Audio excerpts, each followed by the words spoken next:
Bonjour, bienvenue sur ce webinaire GREP, le dernier avant l'été. On parlera ce matin donc des défis des ressources humaines face à la révolution de l'IA. On va attendre quelques minutes que tout le monde se connecte et puis je laisserai la parole à Damien. Merci Margot.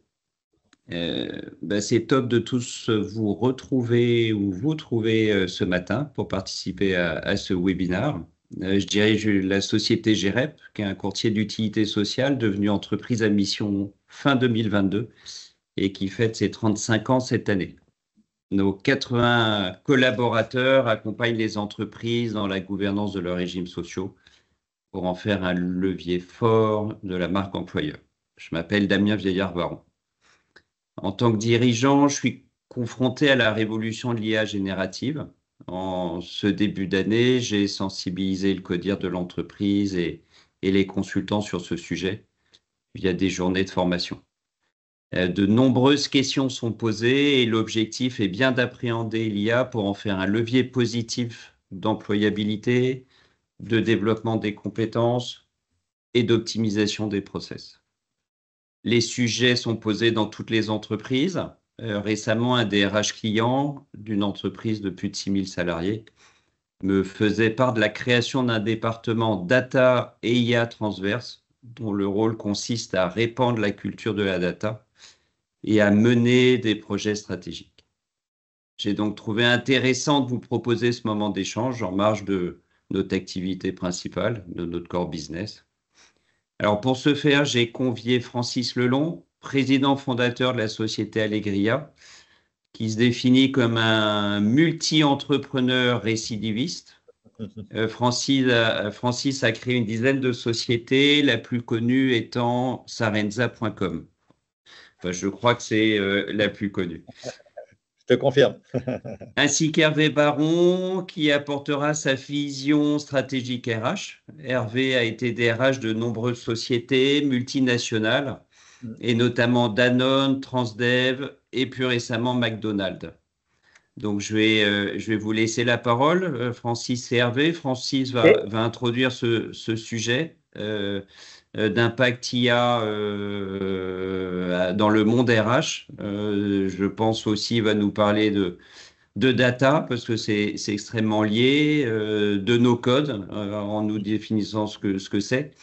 Et puis la vision d'Hervé permettra effectivement de débattre de ce sujet passionnant et qui va nous animer pour au moins les 50 ans à venir, je pense. Francis, Hervé, c'est à vous. Ok. Merci Damien. Ouais, merci Damien pour cette introduction. Ravi de vous retrouver tous aujourd'hui pour ce webinaire.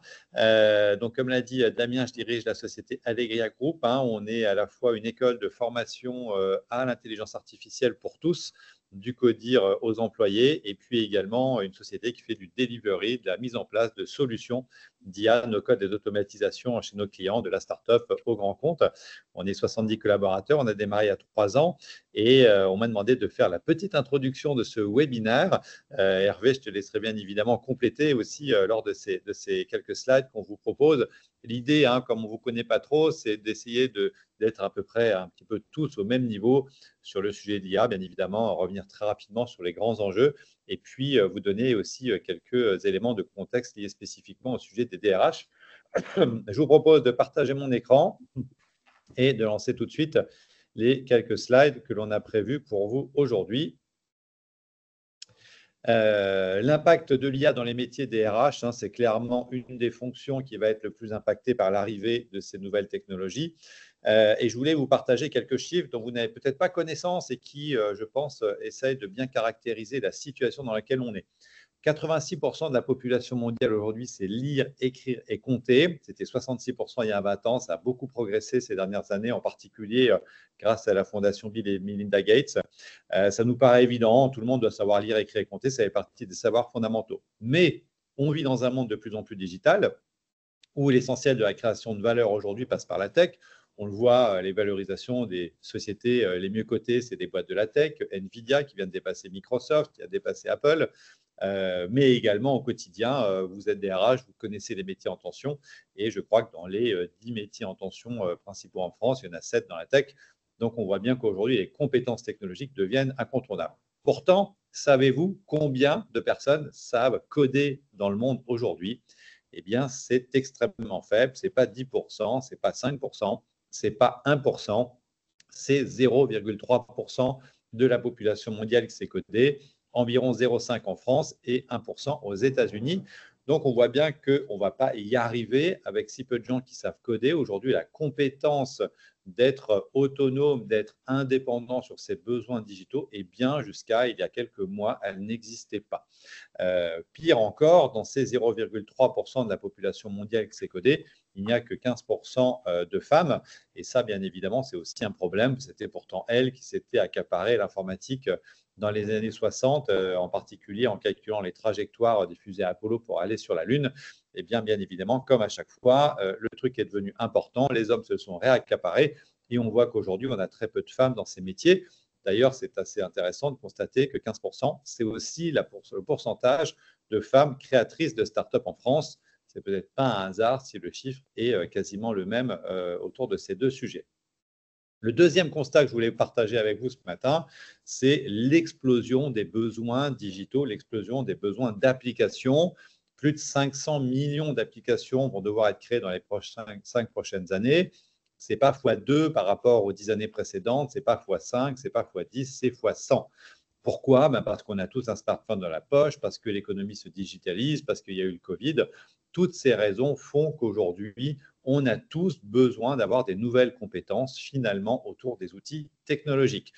Peut-être que certains d'entre nous ont notre âge avec Hervé et Damien, on a la cinquantaine. Moi, j'ai commencé à bosser dans les années 90. On m'a formé à Word, Excel, PowerPoint, des outils bureautiques et j'étais une star dans ma boîte à l'époque parce que je savais faire des slides sur PowerPoint alors que mon patron qui avait mon âge à l'époque, lui, il faisait des transparences sur des fusées transparences sur des rétroprojecteurs. Donc, on voit bien qu'aujourd'hui, les nouvelles compétences dont on va avoir besoin, eh bien, ce n'est pas simplement de savoir faire du Word, Excel, PowerPoint. Le marché, il est considérable. Pourquoi? Parce que grâce à l'IA et au no-code, et je vais préciser ce que c'est que le no-code, mais aussi les automatisations, aujourd'hui, quelqu'un qui est formé sur ces outils, il peut devenir réellement autonome sur ses besoins digitaux du quotidien. On considère chez Allegria qu'une personne bien formée doit pouvoir savoir faire 70 à 80% de ce que c'est faire un développeur aujourd'hui. Développeur qui lui-même, d'ailleurs, aujourd'hui, code avec de l'IA. Donc, d'un côté, une pénurie de compétences, une explosion des besoins digitaux, et de l'autre côté, deux marchés qui sont en train d'exploser. Et en particulier, bien évidemment, celui de l'IA, avec un marché qui va être estimé à plus de 1000 milliards de dollars d'ici 2028. Donc, on voit bien que c'est en train d'exploser et de se répandre comme une traînée de poudre, en particulier ChatGPT, que vous utilisez déjà tous. Je vous rappelle, ChatGPT, c'est 1 million d'utilisateurs en 2 jours, 100 millions d'utilisateurs en un mois et près d'1 milliard d'utilisateurs aujourd'hui. Donc, il n'y a jamais eu une technologie qui s'est répandue plus vite. Même TikTok n'a pas été aussi vite que ChatGPT. Comment ça s'inscrit dans le sens de l'histoire? Et c'est ça qu'on oublie parfois. Souvent, on me dit, mais Francis, des révolutions technologiques, il y en a tous les 3 jours. On nous a vendu le Web3, on nous a vendu le métaverse. Pourquoi l'IA serait différente finalement des autres? Eh bien, pour une raison simple, c'est que ce n'est pas simplement quelque chose qui sort de nulle part, c'est le sens de l'histoire. Depuis toujours, les éditeurs de solutions digitales proposent des solutions technologiques qui permettent d'aller plus vite pour réaliser des solutions digitales. Sauf que jusque-là, ces compétences étaient réservées aux développeurs. Peut-être qu'en tant que DRH, vous n'avez jamais entendu parler de l'assembleur, des frameworks, et pourtant, ce sont des outils qui ont permis chaque année de gagner 5 à 10% de productivité chez les développeurs. Pour la première fois dans l'histoire de l'informatique, avec le no-code, donc cette capacité, le no-code, de pouvoir faire des solutions digitales sans écrire une ligne de code. Et aujourd'hui, on fait tous du no-code. Quand on utilise DocuSign, on fait du no-code. Quand on utilise un outil d'envoi d'SMS, on fait du no-code. Quand on va utiliser WordPress pour faire un site web, c'est du no-code. Eh bien, ces nouveaux outils qui sont les enfants du SaaS, de cette explosion de logiciels qui sont disponibles directement dans votre browser Internet, eh bien, c'est des nouveaux niveaux d'abstraction qui font que c'est accessible à tout le monde. Et quand je dis à tout le monde, c'est tout le monde, pas simplement les 99,7% de gens qui ne savent pas coder comme moi dans ce monde, mais aussi les développeurs qui se sont accaparés également ces outils no-code et d'intelligence artificielle. C'est déjà 50% des devs aux États-Unis qui les utilisent. Donc, on voit que c'est allé très, très vite. Et ça change tout. parce que ça va nous permettre de nous autonomiser sur les outils digitaux. Comment on en est arrivé là? Très rapidement, 3 innovations technologiques qui datent des 10 dernières années, qui ont permis l'émergence de ces nouveaux outils. En un, le cloud. S'il y a un truc à retenir ce matin de cette conférence, c'est très clair, pas de data, pas d'IA. Pour qu'il y ait de la data, il faut le cloud. Quand on partage la data sur le cloud, on la rend accessible, on la gouverne. Chaque métier peut utiliser la data dont il a besoin. Le premier des sujets, c'est de mettre en place votre stratégie data. Le cloud, c'est aussi l'accès au SaaS, l'accès à des tas d'outils directement dans le cloud. Il y a 20 ans, il fallait mettre des CD-ROM, déployer des applications. C'était super long, c'était super compliqué. Aujourd'hui, à 2 clics de souris, j'ai accès à 10 000 logiciels directement depuis mon browser Internet. La deuxième technologie qui est un peu moins connue, des non-initiés, des non-tech, c'est les API. Les API, c'est cette logique de microservices, de pouvoir prendre un outil et de le chaîner avec un autre pour pouvoir faire une solution digitale. Aujourd'hui, personne ne va développer un outil de signature électronique. Vous allez tous utiliser DocuSign. Mais vous avez 2 manières d'utiliser DocuSign. La première manière, c'est venir mettre dans DocuSign, vous connecter, uploader un fichier et l'envoyer à quelqu'un. Ça, c'est la manière pas très productive de le faire. La manière productive de le faire, c'est le faire via les API, donc en back-office. Quand vous êtes dans votre CRM, par exemple, Salesforce, et vous cliquez sur le bouton « Envoyer un document à signer via DocuSign », tout se fait pour vous en automatique, en back-office. Vous n'avez rien à faire. Salesforce va envoyer les datas à DocuSign, qui va envoyer le fichier à signer à votre destinataire et qui va vous le retourner signé. Vous n'avez rien eu à faire. C'est ça que permettent les API. Avant, on faisait des grands projets pour connecter les outils ensemble. Aujourd'hui, c'est fini. En 3 clics de souris, on a connecté les outils.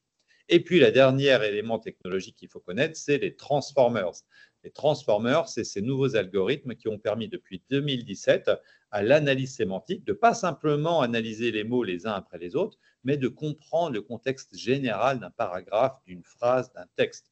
Et ça change tout. C'est ce qui a permis l'émergence de ChatGPT. Novembre 2022, on a tous été émus. En tout cas, moi, j'ai eu une grande émotion la première fois que j'ai vu arriver cette réponse sous mes yeux.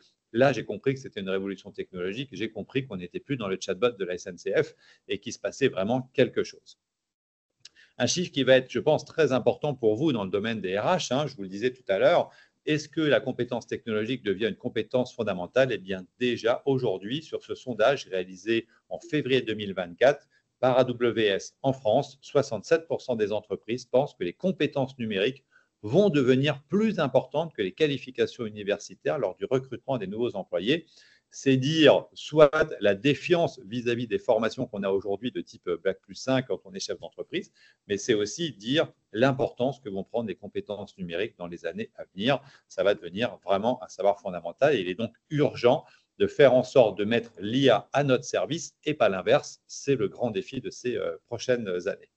Donc, grâce à ces outils, l'automatisation, l'IA, le no-code, eh bien, on doit chacun pouvoir devenir acteur de nos vies digitales et pas seulement spectateur. C'est notre conviction chez Allegria, c'est notre motivation, c'est notre raison d'être. Il y a 40 millions de personnes qui travaillent aujourd'hui dans ce pays. Il faut les rendre plus autonomes très rapidement sur l'IA. Sinon, malheureusement, l'impact sur l'emploi va être conséquent. Vous le savez, il y a tout un tas d'études qui sont sorties là-dessus très récemment. Il y a les premières grandes entreprises, Google, SAP et d'autres, qui ont annoncé déjà des licenciements à cause de l'IA. Et on a un certain nombre de verticales métiers chez lesquels tout va changer. Un des métiers pour qui tout va changer, c'est bien celui de la tech. Et je voulais mettre le doigt sur un impact très important pour vous dans vos entreprises sur l'évolution du coût de la technologie. Quand j'ai fait Sarenza.com il y a 20 ans, j'ai mis 1 million d'euros sur la table pour faire un site web. Aujourd'hui, n'importe quel gamin avec 20 $, il vend des chaussures sur Shopify. Donc, on voit déjà qu'en 20 ans, on est passé d'1 million à 20 $. Je caricature un peu, bien évidemment, mais c'est un peu l'idée. Eh bien, c'est exactement la même chose pour toutes les solutions digitales. Il y a 5-6 ans, vous vouliez faire une application mobile dans votre entreprise ou pour votre start-up. C'était un minimal 500 000 € d'investissement et 6 à 12 mois de travail. Aujourd'hui, déjà, avec les outils no-code, la même application, on va la faire pour 50 000 € et en quelques semaines. Mais demain, l'IA est capable de coder, l'IA est capable de faire des fonctionnalités, l'IA est capable de dessiner des écrans, de faire du design, de faire de l'UX, de faire de l'UI. Il faut s'attendre à ce qu'on ait un effondrement de la valeur de la tech. par le remplacement de ces personnes qui coûtaient jusqu'à maintenant très cher, un écosystème qui date d'il y a 50 ans où chaque fois qu'on veut faire de la tech, il faut sortir le portefeuille parce que ça coûte très très cher. Dans quelques semaines, dans quelques mois, cette même application, on la fera pour quelques millions d'euros, quelques milliers d'euros avec une IA en 2 ou 3 jours. Donc, l'IP, la valeur fondamentale finalement des entreprises technologiques, ça va devenir peut-être finalement moins important que ce que ça l'était. La bonne nouvelle, c'est que ça va sans doute remettre au cœur de l'innovation l'entrepreneur, sa capacité à innover, sa capacité à entraîner les équipes, sa capacité à exécuter, plus que simplement sa capacité à recruter la meilleure équipe de dev ou d'avoir le meilleur CTO pour lancer son projet technologique. Quel impact sur le DRH? Et bien évidemment, c'est ça qui nous intéresse impérativement aujourd'hui.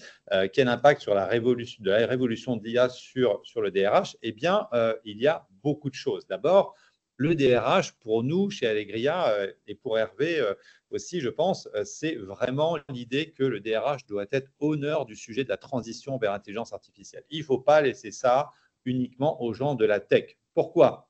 Parce que d'abord, le DRH, il est responsable de la formation. Vous allez devoir former, comme l'a fait Damien, vos C-level, vos codires, mais aussi vos employés à prendre en main ces nouveaux outils dans un délai extrêmement court. Vous êtes aussi responsable souvent de la conduite du changement. Quand on va mettre en place l'IA, on sait qu'on va faire des gains de productivité, donc ça va avoir un impact sur les fiches de poste et potentiellement, on sait qu'on ne va pas réussir à sauver non plus tous les emplois. Nous, on est ravis d'accompagner des entreprises qui passent à l'IA parce qu'elles ont des marchés à les conquérir, parce qu'elles veulent faire de la croissance, mais aussi qu'il y a un certain nombre de métiers. Je pense au call center, par exemple. Aujourd'hui, vous avez des solutions qui peuvent remplacer intégralement quelqu'un dans un call center à la voix en temps réel avec de l'IA. Je crois que c'est à peu près 200 000 personnes qui travaillent dans les call centers aujourd'hui. Qu'est-ce qu'ils vont devenir? Il faut se poser la question, il faut trouver des solutions pour tous ces gens-là. Sinon, potentiellement, c'est d'autres problèmes qu'on va devoir régler. Et puis ensuite, bien évidemment, pour les outils RH, vous avez de plus en plus de data dans les métiers de la RH. Beaucoup d'entre vous ont déjà mis en place un certain nombre d'outils et pas simplement pour les fiches de paye. Eh bien, cette data, il va falloir l'exploiter pour faire de l'analyse de CV, par exemple, pour avoir un certain nombre de cas d'usage.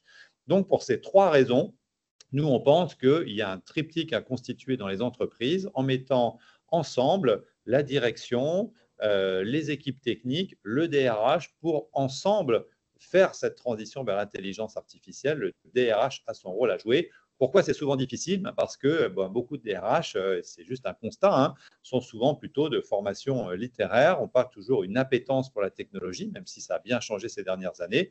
Mais il va falloir faire l'effort de se former, de comprendre les enjeux pour pouvoir les accompagner de la meilleure manière possible.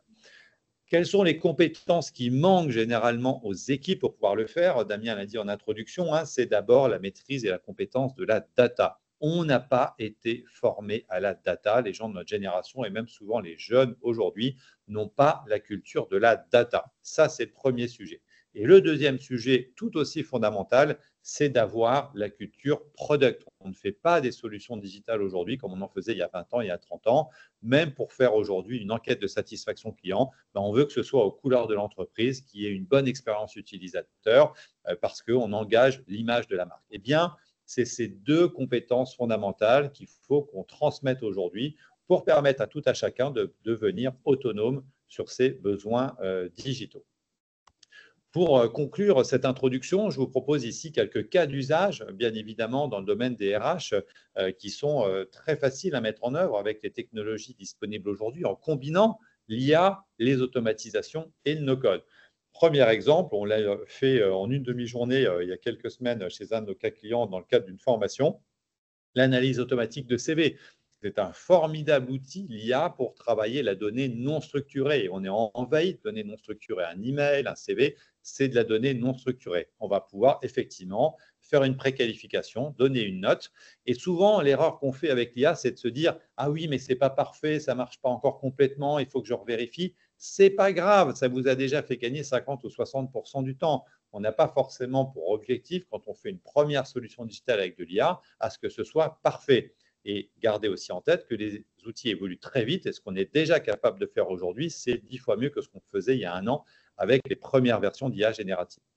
Deuxième exemple, bien évidemment, le chat spécialisé, le chat conversationnel pour faire de l'onboarding, pour permettre à vos équipes de trouver très rapidement les réponses. Il y a tout un tas d'outils. Je pense à des outils comme Dust, par exemple, qui sont en train d'arriver, qui vous permettent dans un seul outil de pouvoir synthétiser l'intégralité de la donnée interne à l'entreprise et de permettre à chaque collaborateur de pouvoir poser ses questions dans l'ensemble de cette donnée. Détection des potentiels également, imaginer des plans de développement spécifiques, pouvoir faire du one-to-one dans l'éducation, par exemple, on voit très bien les impacts que vont avoir demain les IA spécialisés qui vont remplacer des profs, qui vont être 100% disponibles, 7 jours sur 7, jamais absentes, toujours motivés, qui vous réexpliquent dans 20 manières différentes jusqu'à ce que vous compreniez les problèmes. Ça va être des outils bien évidemment très utiles. Et puis l'analyse prédictive, on a des cas d'usage incroyables aujourd'hui dans la Formule 1 par exemple, avec des outils prédictifs qui sont capables de prédire 2 tours à l'avance les accidents, la survenue d'accidents, les modèles prédictifs météo. Et bien on peut le faire aussi aujourd'hui sur la donnée RH, prédiction, modèle prédictif par exemple de départ de collaborateurs pour anticiper, mieux anticiper notre capacité à garder aussi les meilleurs dans les entreprises. Donc vous voyez, beaucoup de cas d'usage, il y en a des dizaines, c'est impossible en si peu de temps de pouvoir ici, bien évidemment, tous vous les partager. Mais voilà, on voulait vous donner cela comme introduction. J'ai essayé d'être rapide, efficace et concis, comme on avait peu de temps. Je pense que le défi a été relevé. Et je vous rends la parole pour répondre à toutes vos questions et puis peut-être laisser Hervé, bien évidemment, aussi compléter cette première présentation. Oui, merci. Si tu veux bien revenir sur ton triptyque orange, sur ton triptyque qui, je le trouve particulièrement intéressant. Et si on prend l'angle d'analyse, Damien, voilà celui-là, l'angle d'analyse RH de la situation, quand tu écris, Francis, la conduite du changement, ce qui est assez exceptionnel, excitant et qui nécessitera beaucoup, beaucoup d'analyse, c'est que ce changement-là, en fait, il n'est pas seul et il est en même temps au cœur de 4 changements. Donc l'intelligence artificielle, on vient d'en parler, mais qui arrive en même temps que la transition écologique, environnementale qui nous impacte tout aussi fortement, mais également en même temps que le vieillissement de la population sur à peu près la moitié du globe, et également avec, et ça s'est accéléré après le Covid, avec un changement assez radical du rapport au travail, et pas que des jeunes générations, pour nous tous. Et c'est la conjonction de ces 4 révolutions en même temps qui rend l'exercice très particulier. D'autant plus particulier que ce n'est pas une révolution qui, comme tu le disais, sort de nulle part. Il y a toute une histoire. Tu rappelais l'évolution technologique. Le sujet, c'est que tout ceci est en train de s'accélérer à la vitesse grand V, et c'est ce qui fait aussi la difficulté de la conduite du changement et de l'adaptation. Alors, tu évoquais l'obsolescence des compétences universitaires. Alors, fort heureusement, nous, les DRH, ça fait très longtemps qu'on n'y croit plus beaucoup et qu'on privilégie l'actualisation des compétences à sa glorification statutaire historique et qu'on s'attache depuis très longtemps aux soft skills plus qu'aux hard skills. Et justement, on avait bien fait parce que, oui, la plupart des métiers, comme tu le dis, vont changer, être impactés. Certains vont être transformés, d'autres vont carrément disparaître. Mais il y a des soft skills qui vont rester et qui vont même, je dirais, être encore plus importantes demain qu'aujourd'hui.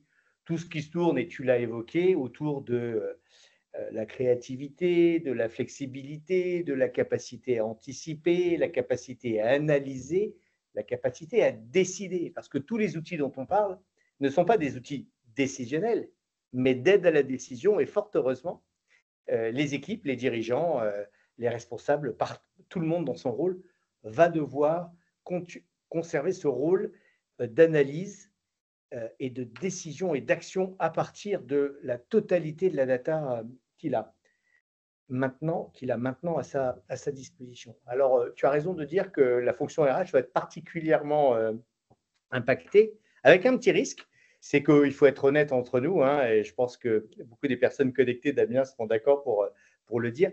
La fonction RH n'a pas toujours été la championne du monde de la data.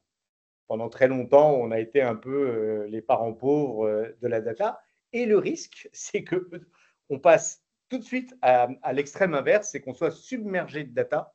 Et donc, la vraie bonne question sera qu'est-ce qu'on va en faire et notre capacité à s'approprier l'IA et les possibilités qu'elle nous donne.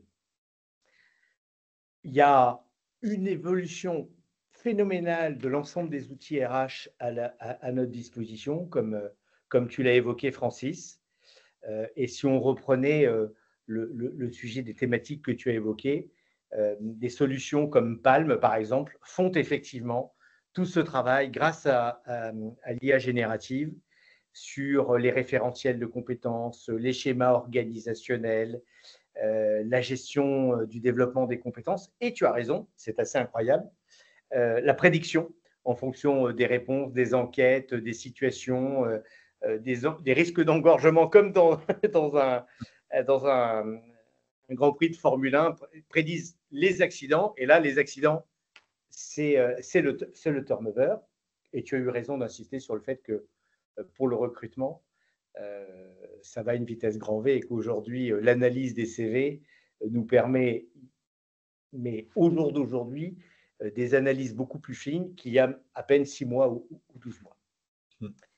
Et puis, Damien, pour terminer sur cet angle de vue RH, je reviendrai sur la troisième partie du triptyque que Francis montrait, la formation. Alors, c'est vrai que les anglo-saxons ont un mot qui est un peu plus précis que le nôtre pour décrire ça, c'est le learning, parce qu'il ne s'agit pas de partir en stage, mais toutes ces 4 révolutions que j'évoquais, et en particulier l'impact de l'IA, va nous amener à être plus que jamais, ça fait des années qu'on se le dit dans la fonction RH, et là on a un travail, comme tu le disais Francis, avec les opérationnels et avec les directions générales, à investir plus que jamais sur la formation, le développement de sessions, d'appropriation, comme tu l'as fait avec tes équipes, Damien, parce que le cœur du succès et de la réussite et de l'appropriation de ces enjeux, à mon avis, c'est notre capacité à nous former, à nous développer, à nous approprier, à maîtriser les solutions plus que jamais. Et au-delà de l'enjeu de la localisation mondiale dans la chaîne de valeur des compétences, c'est la montée continue en compétences dont on va avoir tous besoin, ceux dont le job va être supprimé, ceux dont le job va être créé, ceux dont le job va être transformé. Une des réponses principales, c'est la formation. Et ça nous challenge beaucoup, nous, DRH, dans notre capacité à aider nos organisations à devenir, entre guillemets, enfin, des organisations apprenantes en continu et à lier, ce qui n'est jamais simple, cette notion de j'apprends en travaillant et quand je travaille, j'apprends. Et d'être vraiment dans ce développement continu des compétences. Tout ça réussira, parce que moi j'ai cette conviction positive que ces challenges auxquels on va faire face sont des opportunités plus que des menaces. Tout ça va réussir avec notre capacité à doter chacun d'entre nous du socle de connaissances qui va développer ses connaissances. Et apprendre, ça va être un enjeu de plus en plus prégnant. Et peut-être que ce qu'on peut attendre du système dit scolaire, c'est de nous apprendre à apprendre. Il est illusoire de se dire qu'on va tous sortir d'une école ou d'un cursus pédagogique avec des compétences qui seront valables dans 10 ans. L'accélération de l'obsolescence fait que c'est illusoire. En revanche, ce qui est important, c'est la capacité à continuer à apprendre, la capacité à s'adapter, à anticiper et à faire face à ces évolutions qui n'ont jamais été aussi rapides. Et on imagine peut-être pas, Francis, que ce sera peut-être encore plus rapide demain. C'est des horizons qui étaient à des dizaines d'années, qui sont devenus à des horizons à 3-5 ans, et maintenant c'est 3-6 mois. Ouais, complètement. Il y a des solutions qui sortent tous les jours, et donc faire le tri, la capacité à prendre du recul, à s'approprier, bah ça s'apprend. Et c'est, Damien, une soft skill qui est fondamentale. Et je crois, et je te remercie pour ça, Damien, qu'au-delà du core business de chacun d'entre nous, s'approprier, partager comme sur des webinaires comme aujourd'hui, ça fait partie de cette nécessité absolue de se renseigner, de se connecter, de comprendre et pour pouvoir avancer. Donc vraiment, mon message à l'ensemble des DRH qui participent à ce webinaire, c'est que face à ces accélérations et à ces révolutions, en même temps, il y a un cœur de réacteur de réussite, c'est la formation au sens du learning et notre capacité à apprendre, apprendre et toujours apprendre. Pour rester, comme tu disais Francis, les maîtres des solutions et pas en devenir les esclaves. Merci Francis, merci Hervé. J'ai 1 milliard de questions, autant que les investissements à faire d'ici 2028 dans l'IA, mais il y a sans doute aussi pas mal de questions côté des participants. Avant de passer du coup la parole à ces questions, je retiens quelque chose à travers vos interventions, parce que l'IA peut être génératrice de stress aussi, effectivement, par rapport, et vous l'avez souligné, par rapport à l'humain au sens large, par rapport à la fonction RH aussi par rebond. Mais ce que tu nous dis, Hervé, à travers ça, c'est que ça, d'après toi, au contraire, ça peut faire ressortir les soft skills qui sont, eux, basés sur la valeur humaine et sur la capacité, effectivement, de l'humain à faire le tri et à mener à bien toutes ces évolutions, à s'accaparer, à s'adapter et à s'approprier toutes ces évolutions. Ça ne va pas être simple, c'est sûr, mais plus que jamais, ça va mettre en exergue, en valeur, nos soft skills. Alors, c'est toujours un peu frustrant de se dire qu'on a investi dans les hard skills qui vont disparaître ou être inutiles. Mais non, c'est au contraire cet investissement permanent dans des soft skills au service de hard skills, même temporaires, qui va faire la différence. Alors, on n'est pas dans un univers de bisounours. Francis l'a dit, et je le pense aussi. Oui, il y a des jobs qui vont être supprimés, des emplois qui vont être supprimés. Donc, la question, ce n'est pas de savoir comment on pourrait lutter contre ce flux, ce flot. C'est qu'est-ce qu'on va faire des gains de productivité, des ressources à nouveau disponibles. Et donc, ça va être des décisions, des choix managériaux de réallocation des ressources. La question, ce n'est pas bien, pas bien, maintenant, demain. C'est qu'est-ce qu'on va faire en fait, en réalité, des conséquences inévitables.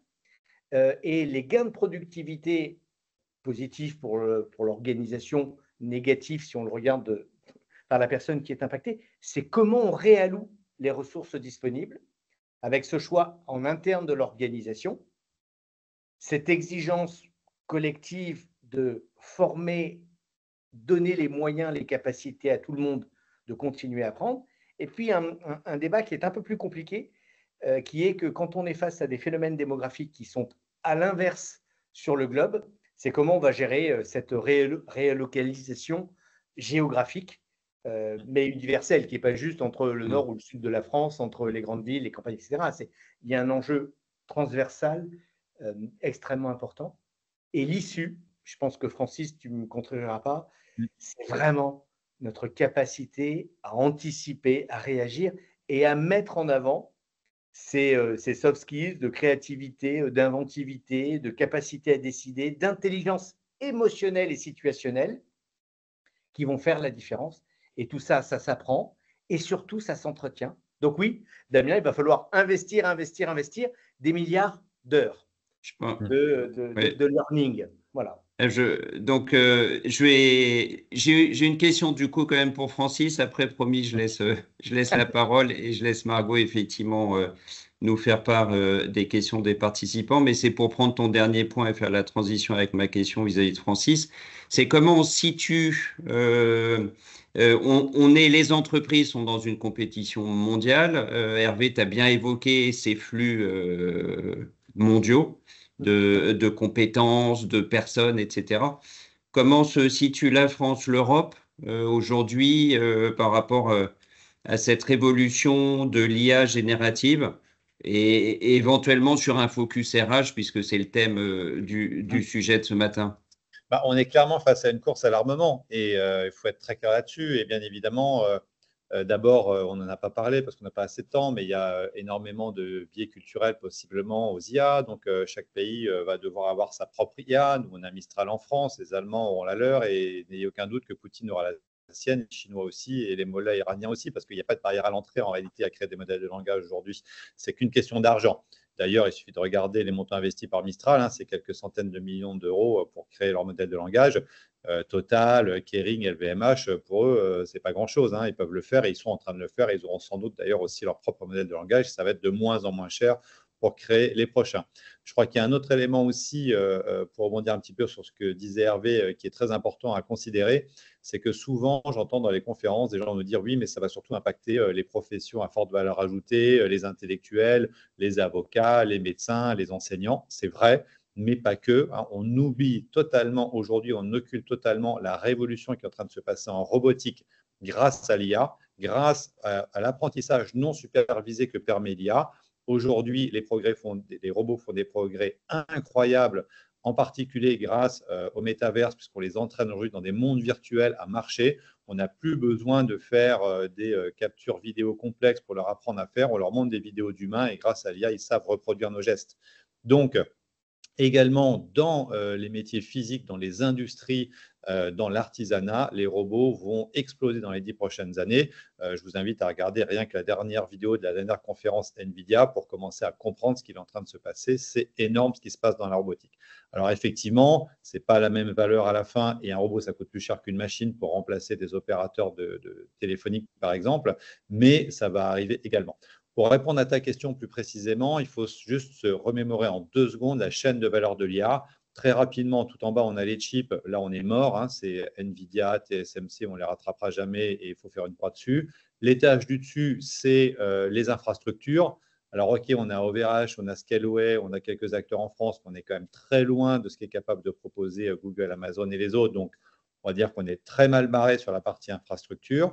En revanche, sur les 2 étages au-dessus, qui sont les modèles de langage, on a un vrai rôle à jouer. On a des super ingénieurs. On a les moyens de le faire et il faut continuer à le faire parce qu'on ne peut pas accepter d'avoir une IA qui soit uniquement avec les biais culturels américains. Je pourrais débattre pendant des heures de sujet, mais il faut avoir conscience qu'il faut avoir une préférence pour les modèles européens là-dessus. C'est très important pour l'avenir. Et ensuite, on a les déclinaisons de ces modèles de langage qu'on appelle les agents, où là, on a des tas de startups qui sont en train de se créer en France avec un très bel écosystème, avec beaucoup d'investissements, avec des super entrepreneurs.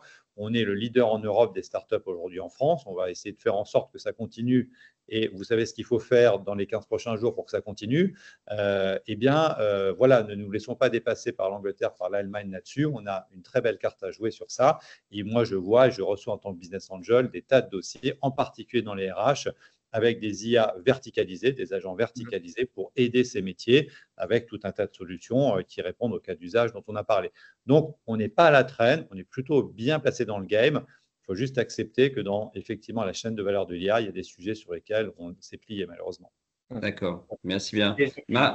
Margot, est-ce que tu peux nous relayer les questions des participants, s'il te plaît? Oui, alors on a 2 questions qui concernent la formation. Donc, première question, est-ce que vous avez des formations à recommander pour démarrer dans l'IA quand on connaît déjà la data? Et seconde question, qui là concerne un peu plus les responsables formation, comment les accompagner et quelles formations pour aborder cette révolution de l'IA au niveau des responsables formation, donc que ce soit dans la création ou la diffusion de contenu? Oui, Hervé l'a dit, hein, et nous on se rejoint, hein, c'est 70% de notre activité aujourd'hui. Et chez Allegria, c'est la formation. Donc, je ne peux que vous enjoindre à nous contacter, regarder ce que l'on fait chez nous. Mais il y a énormément de solutions aujourd'hui. Tous les gros acteurs de la formation sont en train de s'y mettre. Le petit bémol peut-être que je ferai moi sur les formations qu'on trouve aujourd'hui beaucoup sur le marché, c'est que malheureusement, c'est beaucoup de pousseurs de slides, de gens qui viennent vous raconter la vie de l'IA. Mais comme il n'y a pas de gens qui ont été formés pour maîtriser l'IA, vous avez peu de propositions de formation qui vous permettent d'être vraiment opérationnel et de passer tout de suite à l'action. Nous, on a 250 formateurs avec nous aujourd'hui qui ont tous été formés sur les outils, qui sont capables de travailler sur de la formation sur vos propres cas d'usage. Je pense que c'est ça qui est intéressant aujourd'hui, c'est comment je déploie concrètement, opérationnellement l'IA. Et ça commence généralement effectivement par plutôt quand même une acculturation des C-level parce que ce n'est pas eux qui vont faire au quotidien forcément de l'IA, mais il faut qu'ils comprennent comment ça marche, quels sont les enjeux et qu'ils mettent quand même un peu la main dans les outils, comme on nous a appris nous à le faire, encore une fois, sur Word, Excel, PowerPoint il y a 30 ans, il va falloir s'y mettre, même pour eux. Moi, je me souviens de mon père qui a appris à servir d'ordinateur à 50 ans. C'était très compliqué, la souris, le machin. Il va falloir y passer. Et puis ensuite, il y a la formation des équipes opérationnelles. Et là, vous avez de tout. Il ne faut pas croire qu'il n'y a que les jeunes qui vont savoir se débrouiller. Ce n'est pas vrai. Il y a plein de jeunes qui ne savent pas du tout s'en servir, pas du tout se débrouiller, qui n'ont aucune capacité effectivement à comprendre comment fonctionne la data. Et là, il va falloir effectivement s'y mettre. Nous, on accompagne beaucoup d'écoles aussi aujourd'hui pour transmettre dès les formations secondaires effectivement ces compétences. Voilà, donc je pense que ça va bien évidemment énormément se démocratiser. Il y a un plan d'ailleurs qui a été annoncé par Microsoft, Oracle et 10 autres sociétés américaines de formation de 97 millions de personnes dans le monde à l'IA. Peut-être qu'on sera partenaire de ces gens-là pour les aider à déployer aussi ce type d'initiative. Mais voilà, moi, quand je parle à nos investisseurs, quand je parle avec nos clients, j'ai l'habitude de dire qu'il y a 40 millions de personnes à former et c'est la réalité, et très très vite, et c'est là où ça va être difficile. Et pas juste à comprendre les tenants et les aboutissants de l'IA, à l'utiliser concrètement dans l'entreprise, à en tirer le meilleur parti, à être vraiment en mesure de leverager en fait ces nouveaux outils. Hervé, tu veux compléter ? Pour rebondir sur le propos de Francis et pour répondre à peut-être encore plus à la deuxième partie sur les responsables de formation, Margot, je crois, comme Francis, énormément à l'acculturation. C'est-à-dire qu'il faut que tout le monde, à commencer par les C-level, bénéficie de sessions d'acculturation, de comprendre de quoi on parle. Et si on se focalise sur les responsables de formation, moi je crois beaucoup, après l'acculturation, à l'action. Et comme le domaine de la formation est un des plus rapidement impactés par les apports, je ne parle pas d'impact, je parle d'apport de l'IA, pourquoi pas nous, responsables formation, plonger dans le choix d'une option et de se former à l'IA en apprenant avec l'implémentation d'une solution d'IA dans notre domaine de formation, dans notre organisation. Je crois qu'il n'y a pas meilleure école que d'expérimenter. Voilà. Donc, aux responsables de formation, lancez-vous, acculturez-vous en 1 et en 2, lancez-vous très rapidement parce que le train passe à une vitesse très, très grande et vous n'aurez pas meilleure option de maîtriser l'IA ou le process de l'IA pour votre organisation que d'être vous-même au cœur d'une transformation immédiate dans votre propre métier que vous aurez choisi et pas qui vous aura été imposé.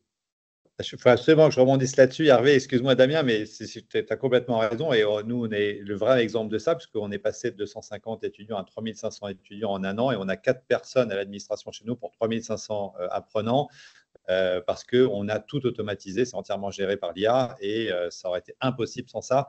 Et effectivement, je te rejoins, c'est un très, très bon cas d'usage. N'hésitez pas à vous y mettre vous aussi. Vous avez tellement de cas d'usage potentiels pour commencer à jouer avec les outils. Il faut absolument s'y mettre. Il y a le choix. Il y a le choix. Margot, est-ce qu'il y a d'autres questions? Oui, on a 2 autres questions. Une question, je pense, qui a été partiellement abordée, mais est-ce que les éditeurs RH ont anticipé l'IA? Oui et non. Alors oui, aujourd'hui, en fait, vous avez 2 manières de diffuser l'IA. J'ai entendu oui et non. Mais, oui, mais donc le oui, c'est Francis, et le non, ça sera Hervé. Et après, je répondrai sur le non. Voilà. Alors, sur le oui, en fait, effectivement, on voit encore beaucoup d'éditeurs un petit peu old school qui n'ont même pas d'API. On ne peut même pas connecter leur outil avec d'autres outils. C'est l'enfer. Donc déjà, le premier truc, ne choisissez plus de votre vie un outil SaaS qui n'a pas une API. Ça, c'est la base de la base. C'est vraiment le premier truc à garder en tête. Mais si on regarde un petit peu ce qui se passe d'une manière plus générale, vous allez avoir d'un côté les éditeurs historiques qui sont en train de rajouter l'IA plus ou moins bien d'ailleurs dans leurs solutions. Et moi, je rigole toujours quand les gens me disent « mais moi, je ne veux pas passer l'IA, je n'y passerai pas ». De toute façon, vous allez l'avoir dans Windows, vous allez l'avoir dans macOS, donc de toute façon, vous l'avez déjà. Et vous l'aurez d'une manière ou d'une autre. Donc ça, c'est tous les éditeurs qui existent. Donc, Salesforce a intégré de l'IA, Workday intègre de l'IA, ServiceNow intègre de l'IA, et tout le monde va intégrer de l'IA. Et puis, vous avez un nouvel écosystème de nouveaux acteurs qui arrivent. Et ça, c'est très intéressant, qui sont nativement conçus autour de l'IA, parce que de l'autre côté, on est quand même un petit peu dans des usages traditionnels enrichis d'IA. Là, il y a des nouveaux éditeurs qui arrivent, spécialisés vraiment conçus dès le départ avec l'IA. Et là, je peux vous dire que ça foisonne. Il va y avoir du monde sur le marché, des solutions incroyables qui vont arriver. Ça va être difficile de faire le choix parce qu'il y a aussi beaucoup de gens qui arrivent avec des nouvelles solutions, mais qui sont finalement que du fine-tuning, avec finalement peu de valeur ajoutée. Je vous rappelle, on a tous vu plein de SaaS, on a commencé avec Trello, puis finalement, c'était que du Kanban, c'était sympa, on payait 10 balles, et puis on est vite passé sur autre chose qui faisait du Trello et d'autres choses. Donc, il y a aussi peut-être une urgence à ne pas trop se précipiter sur des engagements de long terme sur ces solutions, parce que l'écosystème est extrêmement actif, extrêmement mouvant, et personne ne connaît les leaders de demain. Essayez d'être le plus agnostique, même sur vos modèles de langage, essayez d'être le plus agnostique, comme un site de e-commerce va être agnostique sur son service de paiement. Il est capable de switcher de Adyen à PayPal en 3 clics de souris. Il faut essayer de faire un peu la même chose avec les modèles de langage. Parfaitement aligné avec toi, Francis. Et alors, si je disais oui et non aussi, Damien, c'est parce que il y a le phénomène que vient d'exposer Francis entre des éditeurs historiques qui s'y mettent plus ou moins bien et des éditeurs nativement IA. Et là, la concurrence va être féroce. Et pour moi, le mot-clé, à mes yeux, pour une fonction RH, c'est agnostique. C'est-à-dire que non seulement l'IA et les 3 autres transformations en cours nous amènent à révolutionner nos modes d'apprentissage par rapport à l'obsolescence des compétences, mais ça révolutionne les modes de fonctionnement. Et que plus que jamais, les systèmes hybrides, les systèmes de collaboration en mode projet dans des écosystèmes plus ou moins complexes, peu importe, sont une des clés de succès. Et donc, des éditeurs qui font tout, papa, maman, de tout, de A à Z, et des solutions qui seront durables pour tout répondre à tous nos besoins, je n'y crois plus un seul instant. En revanche, la capacité à concevoir des dispositifs, alors que ce soit avec des API, des transformers, tout ce qu'on veut, mais hybrides, des puzzles intelligents qui correspondent à l'évolution permanente des besoins, ça pour moi c'est une clé de succès. C'est pour ça que je disais non. C'est-à-dire que l'éditeur qui veut tout inventer, à mon avis, il est condamné. En revanche, celui qui saura s'adapter, intégrer, proposer, connecter, à mon avis, il est dans le sens de l'histoire. Et je crois qu'il y a une dernière question et puis on va conclure parce que de toute façon, c'est passionnant. On pourrait passer la journée, voire plus, c'est sûr. Allez, Margot, la dernière question. Alors, donc dans des métiers très normés qui sont les RH, les métiers du droit, des comptables, il y a des enjeux forts, notamment face à des conformités légales ou alors des hallucinations, qui sont du coup des freins aussi à l'adoption de l'IA. Est-ce que vous avez des recommandations et comment on aborde ces problématiques? Alors, déjà, il faut vraiment comprendre un truc, c'est que pour vous tous ici qui nous écoutez, qui faites sans doute déjà du ChatGPT, il faut que vous compreniez que ChatGPT, c'est 5% de ce que vous pouvez faire avec l'IA. Il y a un nombre incalculable de cas d'usage auxquels vous pouvez accéder en n'allant pas à gauche, en rentrant sur OpenAI, qui est donc un sous-produit ChatGPT d'OpenAI, mais en allant vers l'API, qui va vous donner énormément plus de capacité et qui n'est pas si compliqué que ça à appréhender. Pourquoi aller dans l'API? Parce que déjà dans l'API, vous allez pouvoir régler la température de votre IA et en particulier décider qu'elle soit plus ou moins générative et donc lui interdire d'inventer des choses et de moins halluciner. Donc déjà, quand on sait bien servir de ces outils, on réduit énormément le risque d'hallucination. Deuxième élément de réponse, les modèles évoluent très vite. Et moi, j'avais des dizaines de cas d'hallucination avec lesquels je faisais rire tout le monde il y a 6 mois que je ne peux plus utiliser aujourd'hui parce qu'ils ont été corrigés. Donc, ça progresse très vite. Troisième élément, je vous rappelle qu'aujourd'hui, on utilise essentiellement l'IA en mode copilote avec une relecture permanente de l'humain. On s'en fout de faire une solution d'IA qui fonctionne dans 100% des cas. Ce n'est pas ce qu'on veut. On veut gagner 20, 30, 40% du temps. Et donc, moi, par exemple, aujourd'hui, je génère mes articles LinkedIn automatiquement avec une IA. Je ne vais jamais laisser l'IA poster sur mon LinkedIn toute seule. Je relis systématiquement. Elle me mâche une partie du travail. J'ajoute mes inputs pour que ce soit personnalisé. Et ensuite, je poste avec une automatisation. Ça m'a déjà fait gagner 80% du temps par rapport au temps que j'avais avant pour faire un post. Donc, c'est tous ces réglages-là, ces adaptations qui permettent de résoudre ces problèmes, à la fois technologiques, compétences sur les outils et également process. Si vous mettez les 3 en face, l'hallucination n'est plus un sujet. Mais encore une fois, il faut se former pour être capable de faire ça bien. Complètement aligné.